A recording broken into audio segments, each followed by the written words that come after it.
back in our notes on page 3, Marbury versus Madison. Those of you, again, that perhaps are interested in the Supreme Court and the courts, John Marshall would be a really good person to choose if you're interested in that.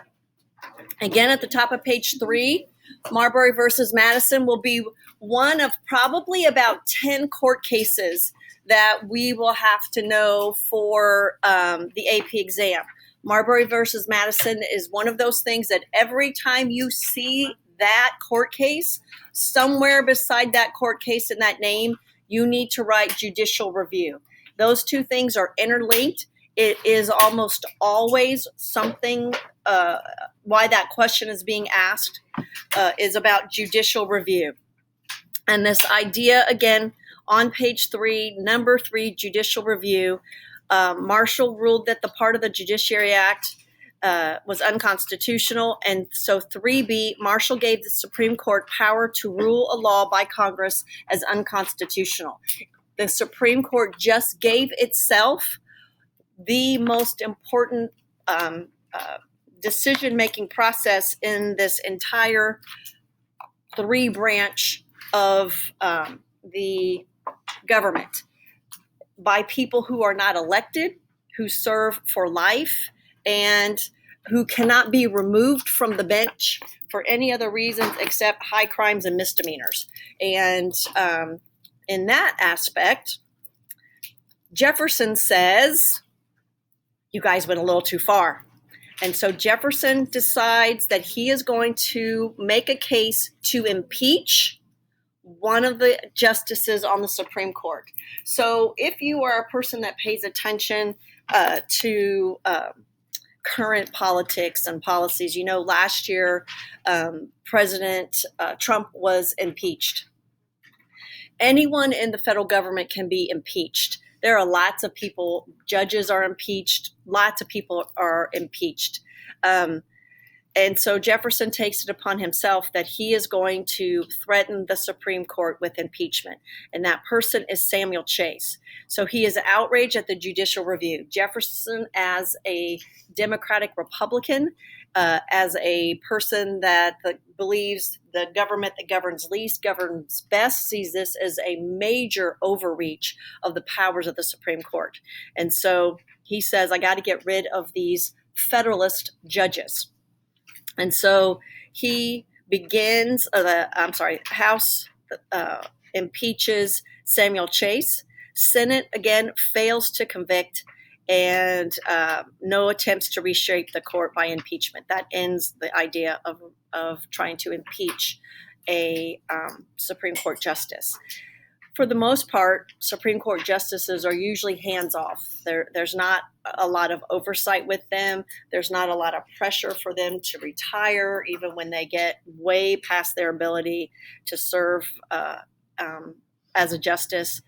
And for the most part, only will police themselves. The pressure within the Supreme Court will come from each other. All right, in the middle of all this, Jefferson, who is still trying to keep us out of a major war, right? He's still trying to keep us out of war or in any way aligning ourselves with France or Great Britain.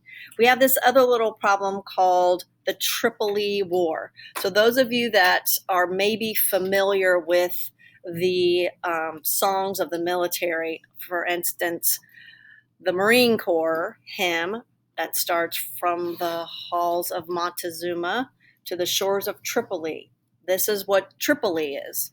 Do you guys know all those songs? That's what we sang every Friday in music class, every Friday. And so the big deal was when your dad's song came, if your dad was in the Army or the Marine Corps or the Air Force, you stood up and sang it really loud and proud. Of course, my dad was in the branch that had the worst song. We took the blue from the sky to the pretty girls. It's a dumb song. Gave it to the men who proudly wear the U.S. Air Force blue. It's a dumb song. When you get to the Army and those caissons go rolling along, keep them rolling. Yeah, not a good song. And then the Marine Corps, yeah. And the Navy song was not so great. Anchors Aweigh. That's not such a great one. They don't have good words. But anyway, every Friday we did that. Yay. Like forever. But this is where we get Tripoli. Tripoli is in Africa. Tripoli is one of the reasons why Jefferson insists on increasing the size of the Navy. So what happens in the Mediterranean is pirates control the Mediterranean Sea. It's really kind of like a shakedown. It's a mob effort in order for these pirates to control the Mediterranean and what ships go in and out. So countries pay what's called a tribute, and they pay these tributes to the pirates, and then the pirates leave them alone. The United States said, we're not paying that tribute. We're not doing it. So the pirates then indeed attack our ships and destroy our ships and take our stuff. So on the bottom of page 3, attack on U.S. ships by pirates forced Jefferson to increase the military. And those North African states are Algiers, Tripoli, Monaco, and Tunis. North African states blackmail, plunder U.S. merchants. We don't have any way to stop them. Turning the page. So at the top of page 4, the Pasha, which a Pasha is a king or a ruler, declares war on the United States in 1801. And Jefferson's going to send this little teeny tiny small navy led by Stephen Decatur, going to fight for 4 years, have to sign a treaty in 1805. We don't really have, again, much of an ability to defend ourselves. Jefferson ordered a buildup of the fleet of gunboats. This will be criticized as his mosquito fleet because it's not going to really amount to much of anything. That little war that we're fighting with those pirates, again, a big deal for the Navy and the Marines, but not so much for anyone else unless you were a merchant shipper. And if you were a merchant shipper, you were getting destroyed by these pirates. The effect of this little mosquito fleet is really nil and negligible. They don't do anything. Then we get to, on page 4, one of the biggest things that's going to challenge Thomas Jefferson and his thinking as a strict constructionist of the Constitution and also as a government that governs least, governs best. And it's this thing called the Louisiana Purchase. So Napoleon is now in charge of France. He is the Emperor of France. He has taken over almost all of Europe. He is embattled and embroiled with England, and not too shortly after all this begins is the really one and only successful revolt, besides if you want to count the United States Revolution, in the history. And it is the Haitian Revolt. It's a slave revolt that takes place in Haiti. And it is successful for a couple of reasons. One, it's on an island, and the island is cut off pretty much from everyone else. The colonial ruler is France. They're too far away. The slaves outnumber white people almost 4-1. And so this Haitian slave revolt is successful. The slaves uprise, they kill lots of white people, they take over the island. It is a French colonial holding. And at that time, Napoleon says, I got to get out of that place. It's dragging me down. I don't want to worry about what's happening in North America. My eyeball is on conquering all of Europe, and especially Russia. So I need to get rid of anything I've got in North America. Also, I kind of need some money as well. Money would be nice. So in 1800, Napoleon gets Spain, or got the Louisiana Purchase from Spain. In 1802, the French withdraw, give New Orleans the right to New Orleans, and Napoleon seems to pose a possible threat to the United States. And it would have been disastrous. Had Napoleon decided that he really wanted to take over the United States, it really would have been disastrous. But what Jefferson does is he says, let's just see if he'll sell us New Orleans. All we really want is New Orleans. So he sends Robert Livingston to get New Orleans, and he tells Robert Livingston, tell Napoleon if he doesn't deal with us, we're going to go make friends with Great Britain. And that's the deal. So Napoleon says, not only am I going to sell you New Orleans, I'm going to give you all of it. I'm going to sell all of that Louisiana territory to you. I don't want to deal with anything in Americas. This Haitian rebellion is too much. I need money, and I don't want to be distracted by any attempts to intervene in a war in North America. So Livingston negotiated for New Orleans, the entire Louisiana purchase, $15 million. It's about 3 cents an acre. It is a wise purchase. However, the problem is, do I need to intervene in the back? Yes. Jefferson accepts the treaty, but he has a problem. He is a strict constructionist, and there is nothing in the Constitution that authorizes the president to negotiate treaties. So he first decides, I'm going to see if I can get a secret amendment posted in. At the top of page 5, Jefferson reluctantly submitted the treaties to the Senate, and the Senate will promptly ratify the treaty. So this is definitely, if we're looking at, and Jefferson is a really nice topic for SAQs or LEQs because of, number one, he has a long 8 years in the presidency, and he has to retake stands on important issues such as his strict constructionist. He does it with Louisiana Purchase. He's going to do it with the embargo.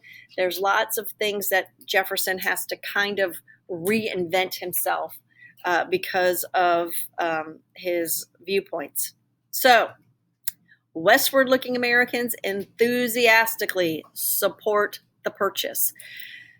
Again, taking a pause, because this is one of the things, as I always say, that makes it difficult about studying the history of the United States, is that we already know, hopefully you know, that we are going to be a country from sea to shining sea. That is not necessarily, at this time point, what the vision of this place was. It certainly wasn't the vision for European countries. And there had not really been countries that grew like this. If we look at Europe, Europe is kind of sort of a little bit the same geographic size, made up of a lot of countries. And so that's one of the unique things that we have to think about. How and why did the United States grow as one giant country instead of a lot of other little different countries? And one of it reasons is these big giant land purchases that will be made by the United States. So westward looking people are very excited about moving west into this area. There will be one group of people that will always oppose westward movement, always. Any question about people moving west, any question about more states, it's always either going to be the Federalist, and then when they die, it's going to be the New England states, because we have to always think about how government is, how the House of Representatives is set up by proportion to population. And so what the North is always afraid of, I almost said afeared of, is westward movement. And if that westward movement continues, it usually will typically draw populations from those crowded northern cities like Boston, New York, Philadelphia. That's the group that will be afraid of that. So Federalists are going to oppose the Louisiana Purchase. Ironically, they're going to flip-flop and say strict construction. President didn't have the authority, and claimed the Louisiana Purchase would cost too much. But we know the real reason, as I just said, Western lands would be loyal to those republics and also take off population. So in the middle, page 3, I would draw a big giant box around most important land purchase in the history of the United States. Now, people in Alaska will make the argument that it's Alaska. We are going to get quite a deal when we purchase Alaska. Mr. Seward purchases it in the middle of the Civil War. And you could make an argument as far as natural resources and the amount, but buying this intercontinental part of the United States is, again, what makes the United States one giant country. So it's going to double the size for 3 cents an acre. We're going to get the western half of the richest river valley in the world, guaranteed Mississippi waterway. So this is the end of any control of the Mississippi River except by the United States. And that, again, is a crucial move by anybody moving west, is to have control of that Mississippi River. And those of you that are not fortunate to be able to travel often or much, you should know that in 2020, the Mississippi River is still used as a main thoroughfare. If you head down that Mississippi River, if you are cross that bridge into Kentucky and you're in Louisville or any of those places, that river is constantly busy. It is a highway. And when that river either becomes unpassable because of floods or the other extreme drought, it really puts a very big hindrance on all the revenue that moves up and down that river. Even in 2020, in the age of planes, buses, semi-trucks, that river is a vital link, and it is an important link. It goes all the way up to Minneapolis, St. Paul. Minneapolis, St. Paul is going to have this little place that they're going to build in a little while called Pillsbury Flour Company. And the Pillsbury Flour Company is going to make all this refined flour, and they get it out to America down the Mississippi. Next time you are headed anywhere down 41, down Henderson, crossing that, take a look to the left and the right and look how many barges are sitting on that river. Some of them are ginormous. Some of them are the size of this building.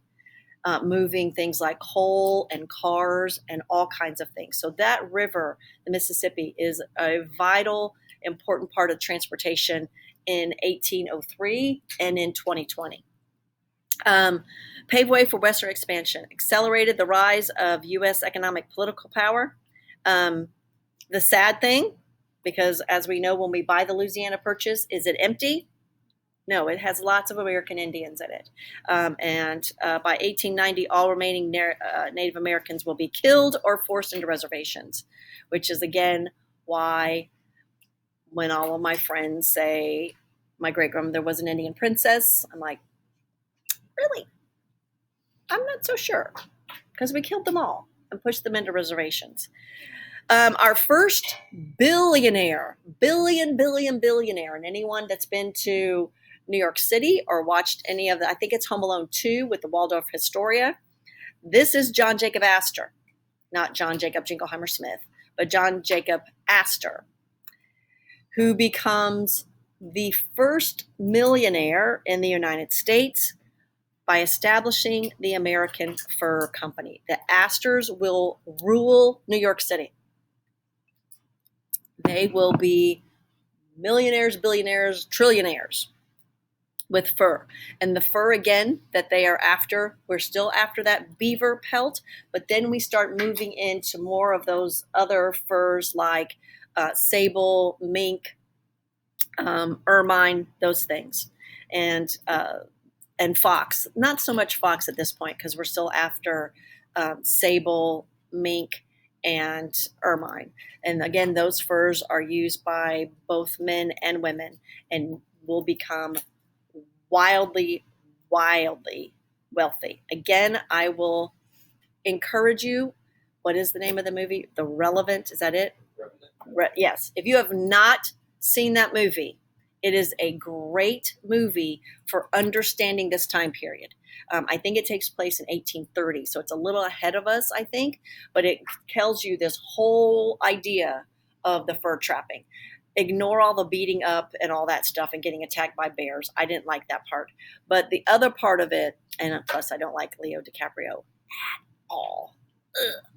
But the whole movie of fur and the importance of fur and the French and that trading is a really good way to understand the wealth that's going to come.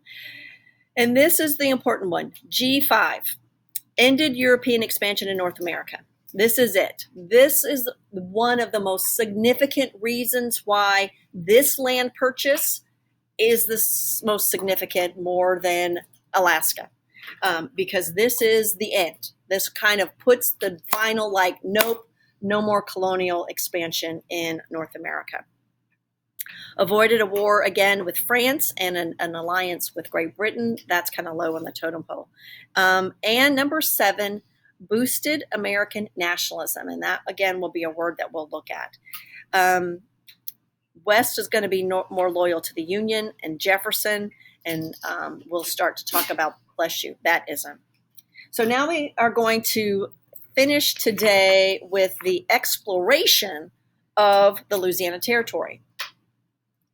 And the College Board loves this question because every kid in America knows Lewis and Clark. Every kid in America knows the incorrect pronunciation of her name, Sacagawea. That's how she would have said her name, Sacagawea. But not everybody knows why they went on that mission. It was not to take pictures, or not take pictures. It was not to draw pictures of flora and fauna. It was not to meet Indians. It was to find an all-water route to the Pacific. Everyone's always searching for that. We have been searching for that. That's why George Washington bought land by the Potomac, because he thought the Potomac was the river that would take us from sea to shining sea. We are always looking for that. And that's what they set out to do. It's why they followed water. It's why they get hung up in the mountains on the other side. It's why they end up on the other side of the Columbia. There is no, through North America, our part of North America, the continental United States, there is no all-water route. The all-water route is up in the Arctic, and it is frozen. It's not accessible. But that is the question that you will be asked about why this exploration comes about. Lewis and Clark will be appointed. They follow the Missouri River into the Rockies and then come out on the other side of the Columbia. Sacagawea, a Shoshone female, was a scout and a translator. She carried a child with her the whole time. Her story, to me, obviously, is the more important one. She was able to speak with Lewis and Clark through French and the English that she learned, because in 2020 terms, she had been sex trafficked her whole life, and used in that way to make negotiations. She got sold to a French fur trapper who then sold her to someone else. Again, it is, bless you. They get to the Pacific. The other important part of this is, I always forget this part, and please, anyone that knows, correct me. I think only one person died in this whole exploration, which again is pretty monumentous. They will be some of the first people, white people, that many of these Indians will meet. They did collect a lot of flora, fauna, animals, and it was an important, but in the end, it was unsuccessful because they did not find the all-water route. We got one other guy before we head and close up for the day, is Zebulon Pike. Zebulon Pike is also looking for an all-water route, except he goes west, young man. If you've ever been to Colorado and Pikes Peak, this is named for Zebulon Pike. He goes, again, the western way through Colorado and New Mexico. Obviously, lesser known in his exploration. And we will stop there for the day. All right, questions, anyone?